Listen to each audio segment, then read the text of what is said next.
All right, everyone. Today I thought I would share with you guys a list of 10 quick, useful tips for pretty much everyone in Raid Shadow Legends. And when I say that, I mean it's not just going to be for beginners or intermediate players or advanced players. This is going to be a mix of things from kind of all over the place in Raid Shadow Legends. Some of these are going to be little tips. Some of them are going to be a bit bigger and more useful. But you guys will see that these are just things from all over. I'm also interested as well at the end of the video. Let me know after listening to these 10 tips, which of these things are things you didn't really know or things you didn't think about until you guys heard them from this video. So you can give me a number as well, you know, like 5 or 7 of these tips I didn't really remember or didn't even think about. So I'm kind of hoping that that's the goal. With that being said, let's jump right into it, into tip number 1. This is going to be one of the smaller ones, but it'll still add up over time. And this is going to be wait until your energy timer passes the 0-second mark and you get that extra energy before you actually pick up an energy refill. Now, I'll show you guys an example here. So right now I've got 1 minute 13 seconds, 1 minute 12 seconds, and you want to actually wait when the timer is close to 0 seconds. You want to actually wait until it passes so you get that extra energy point before you pick up a refill, because of course when you do pick up a refill, that's going to put you over the max amount of energy. It's automatically going to cut off your timer, and your timer won't start again until you go below that energy limit. And of course, when your timer does go below the energy limit, it'll start off at 3 minutes again. So at most, this is just going to give you 1 extra energy when you do refill, but if you get into this habit early on, you'll realize that over time it adds up to be just free energy. And especially if you're free to play, hey, any extra energy for free is not too bad. So it's down to 33 seconds, 32. What I usually do is if it's under a minute, I'll wait. If it's over a minute, I'll just take the energy anyway. But it will help out, and it will add up to be a decent amount over the long run. All right, tip number 2. This is going to be a bigger one than tip number 1. Really useful when arena events come up. And that is going to be to save your daily tokens and your token bags until about 5 to 15 minutes before the reset. And this is, of course, if you see an event thing right here, these will pop up usually 24 hours before events come out. So if you do see that an arena event is coming out soon, what you can actually do is you can wait this arena bag, wait until 5 to 15 minutes before the reset, then also in your daily rewards as well. This one, I don't remember which one it's from, but there's 5 arena tokens you can get here. Wait until 5 to 15 minutes before the reset, and then claim those. Now, as long as you claim them before the actual reset, you'll get them. You will lose them if you don't claim them until after the reset, so just make sure that you do it. But what this is going to do is it's going to end up sending them to your mailbox, where they will stay there for another 24 hours. And that'll give you enough time so that you can wait until the arena event actually starts, and you'll be able to use those extra tokens. So something that'll help out, especially if you are free to play or you don't spend a lot of money, get you some extra resources for those events. All right, tip number 3. This is a really useful one, and you guys will find out if you start doing this, you'll realize how useful it's going to be. And that is to try to time your market refresh and your arena timer tokens at the same time, because they both are 1 hour cooldown. So your market refresh is going to be a 1 hour cooldown. Your arena tokens are also going to be a 1 hour cooldown. So that means that that's 2 timers that you don't have to manage. Now you only have to manage 1 timer, and you'll see in a little bit as well why it's actually going to come in even more useful. But try to get in the habit of this if you can. It's something that I started doing a little while ago, and oh boy, it has definitely made my management of resources in Raid Shadow Legends a bit easier. So if you can do that, you'll see why it'll help out. All right, tip number 4. This is a big one for those of you guys that still have login rewards. Now, this is something that I unfortunately don't have because I've been playing the game for a long time. I've already gotten all the login rewards. But if you guys do have login rewards, this is going to be a big one. A lot of the login rewards are awesome. You get a bunch of free epics, but you also have a bunch of these 500 energy rewards. Now, what you can actually do, you've probably noticed that when you log into the game, it will actually pop up your daily login rewards. You can't just click out of it. It'll automatically end up taking the energy. However, the one way to actually combat this is if you just leave your game open before the reset. This only happens if you guys log into Raid Shadow Legends after the daily reset. If you do that, it'll open up your login rewards, automatically take it, so you can't really take advantage of this. If you guys keep your game open on the desktop or on your phone during that rollover period of when the daily reset happens, you can actually wait and hold off on clicking on your login rewards and save those resources for later. So something you can utilize, especially if there's events and other stuff that are coming up. So that is going to end up being tip number 4. All right, tip number 5. This is coming back to that strategy of keeping your arena and your market refresh on the same timer. When claiming arena token bags, check your timer to make sure it's not close to 0 to avoid wasting a token. So this is kind of along the same lines as energy, but the stakes are a bit higher for arena tokens because your maximum number of arena tokens is only going to be 10 to begin with. And the cooldown period is not 3 minutes like it is for energy.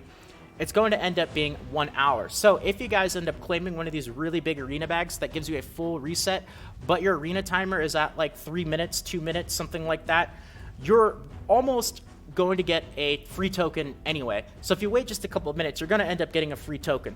So essentially, the way to think about it is if you end up claiming one of these arena bags, but you're going to end up getting a free token in a couple of minutes anyway, you're kind of wasting 10% of the arena bag, right? So what you want to do is similar to the energy, except the stakes are a little bit higher. You want to try to time picking up your arena bags until after the timer has passed over and is close to that 1 hour, so that you're getting as much of a benefit for your arena bag as you possibly can.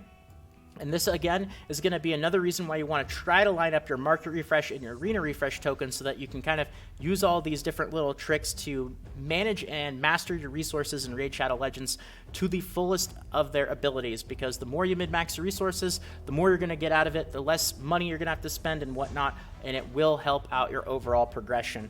So that is going to end up being tip number 5. Now we move on to tip number 6. This is probably the thing that I struggle with the most in Raid Shadow Legends, and that is do not pick up your clan check-in reward if you cannot play right away. So when you go to your clan, you'll have these check-in rewards, which is going to be right here. The game will pop up the little red dot, constantly reminding you, and it's probably that is what tricks me into clicking on this even when I know I shouldn't do it, because a lot of the times you're going to end up getting energy as a reward. So if you're really close to the maximum energy, or if you end up claiming your clan reward when you have to go AFK or you can't play the game right away, there's a good chance that you're actually going to be wasting resources because you're going to get put over the maximum number of energy, or it's just not going to work out. So this is why in some of the videos, I actually try my best not to do this, but you'll see that I have over the energy cap when I'm recording, and a good chance is because I'm recording before I have to head out for the day, and I accidentally ended up claiming my check-in reward, so I got some free energy from that. So now I kind of run into the situation where you do end up having resources that go to waste. So definitely something that's going to help you out. All right, tip number 7. This is definitely going to be a huge one, something that I think a ton of people start to overlook. They realize it when they look at their masteries, but then they kind of forget about it. This is huge for the clan boss. Check your masteries, because there are certain masteries where you're going to do more damage depending on how much HP the clan boss has. This is why sometimes you'll probably notice you'll fight the clan boss and you'll do way more damage than if you fight the clan boss at a different time. And the reason very well could be one of your masteries could actually be affecting the amount of damage that you are doing.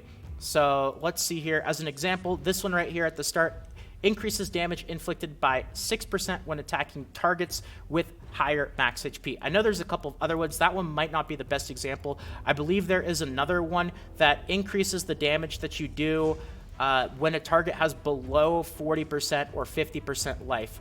But there are definitely some masteries where if you take a look at it, it'll actually influence the damage that you do depending on how much health the enemy that you are fighting are. Even things like healing, HP, stuff like that. Take a look at your masteries and you can optimize when you actually fight the clan boss. It might be better for you to fight it when it's being closer to being defeated rather than attacking it right away. This is a huge mistake that I end up making a lot of the times, and I wish I paid a little bit more attention to it to maximize my damage. So double check those masteries. All right, tip number 8. This is another really big one, and as a newer player, very important, is don't let those faction war keys go to waste. Even if that means that you have to just repeat stage 1, which is the easiest stage, over and over to use up those keys, you don't really get anything if you don't use up all your keys. They don't carry over, they just end up going to waste. And even though the faction wars, if you go to the actual crypts, you'll see stage 1, not really that difficult. You fight pretty low-level enemies, so it shouldn't be too difficult. Even for all the factions, if you don't really have good champions, you still should relatively easily be able to make a team to be able to farm stage 1. The reason is the keys, once again, they just go to waste if you don't use them. You're going to get these rank 1 glyphs, and even though they're rank 1, you are going to eventually be able to find a way to put them to use. They're still useful. I have plenty of champions, even level 60 champions, that still haven't been fully glyphed. It takes a long time to save these up, and you absolutely won't regret it. So shouldn't really take that long. It is only stage 1, but those keys just go to waste if you don't use them. So farm that stage 1, just do it anyway. You won't regret it. All right, that is going to end up being tip number 8. Tip number 9, this is another one where it might not really seem like it's a big deal, but there are certain situations where this will actually come in really handy. And that is crossing an arena threshold, like moving from Silver 1 to Silver 2, will actually refresh all the arena teams that you can fight for free, even if you actually have a timer going. So let's just say, for example, I'm not in Gold 4, I was in Gold 3, but I was a couple points away from reaching Gold 4. If you end up going to this thing right here, let's say I was at 2901, 2899, something like that. When you cross over a threshold, it will refresh your entire arena teams because, of course, you've moved from one threshold to another, even if you have a timer going. And what this means is if you are really close to leveling or ranking up your arena rating, and you have a bunch of teams that you think you can beat, you probably want to actually fight someone at the bottom of the list because you're going to end up getting more points overall than fighting somebody at the top of the list. So those extra points will carry over into the next rank. Might as well min-max it. You can kind of take advantage of this a little bit as well if you want to, but it's definitely something to keep in mind and consider as you are ranking up in the arena. So that is going to end up being tip number 9. And finally, tip number 10, saving things like Fusion for future champion chase tournaments will actually make it easier to get rewards. Now, this is a little bit more of a complex one. It's going to take a little bit of planning and strategy, but if you guys do end up saving your fusions for later on down the road, when a thing like a champion chase tournament comes around, it can be very difficult to get a lot of those rewards, but it does even say that no matter how you get champions, whether it's from fusion, the market, campaign, you will get points. And when it comes to fusion, there are a lot of champions that will give you a lot of points for the champion chase tournaments if you just hold off on fusing them until that happens. So it's one of those things where Raid Shadow Legends, you really want to maximize your rewards as much as you possibly can, especially if you don't plan on spending a lot of money. So what you can do is like Relic Keeper, for example. First of all, you don't want to fuse Relic Keeper until the actual mission shows up, or you'll have to do it again. So maybe wait until you're on that mission, get ready, get prepared to fuse him, get to that mission so that you'll get the credit, and then also end up waiting until there is a champion chase tournament so that you end up getting 250 points for that and get some extra rewards. So it does take planning, it does take preparation, but that's kind of a general theme in Raid Shadow Legends, is the more timing and preparation and planning that you put into things like this, the more you're going to be able to get out of them, when in reality you're just doing the same thing. Like, no matter what result, you're still just fusing for Relic Keeper, but if you plan it and prepare it a little bit better, then you'll be able to get more out of it than just what you would normally be able to. You can even take this a step further and do this with things like login rewards, because you also get epics from your login rewards, but it's going to be a bit more difficult to time it and plan it out properly. So this is one of those things where planning and preparation is going to reward you, and I guess that's just an overall theme with a lot of these tips that I just shared with you, is planning and preparation are going to help out a lot. So hopefully, even if you guys are a mid-game, late-game player, this list of tips was not just for new players. Hopefully you guys found at least some of these things helped you guys out. And if they did, if you guys enjoyed these things and they did help out and you are new to the channel, consider subscribing for more videos like this in the future. And if you have a quick second as well, feel free to drop a like. It helps out more than you can imagine. Once again, if you guys want to let me know in the comments section, out of this list of 10 things, how many of these things were things you didn't really remember or think up too much about until you guys heard this video? Let me know a number or your feedback, and it would help me out as well. Have a fantastic day, everyone, and until next time, this is Salt of the Salty Guild, signing out.